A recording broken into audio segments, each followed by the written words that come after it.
a lot of people died before 50, so like an infection or a wound or injury or a horse fell on them, someone cow tipped them. I don't know, they drank some milk. Oh, actually, you know what? They got diarrhea. That was the number one cause of death. Like Dave Chappelle said, you got a case of diarrhea. You better get your affairs in order. I mean, that's like basically they got food poisoning, like really bad food poisoning. I mean, you're giving yourself diarrhea. And also, water was not accessible back in the day because unless you lived in the mountains or something, water was seen as disease-ridden.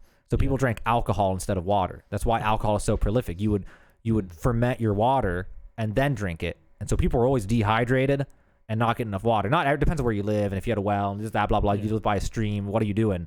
But in like cities, everybody's dehydrated as hell all the time. So you get diarrhea. It's just you could be just basic diarrhea. You might just die. Yeah, like, horrible. Yeah, if you got one of the bad ones, like I know I've had bad ones before. Yeah. You get that. You can't just be sitting there on the toilet, drinking it, pooping it out, drinking it out, spraying it out, drinking it in, spraying it out. You know, you're done. You're just not gonna work. And also, can you imagine being like 30, 40 years old and dying of diarrhea. Like nowadays, that would be the most embarrassing death. Like it says on your tombstone, death by diarrhea. Death by diarrhea. How'd he die? The relatives were asking, how'd he pass away? He had terrible diarrhea. Yeah, back in the day, it'd probably be like, oh no, because it's so common. Everyone's like, damn, man, that sucks. Lost another one. You die.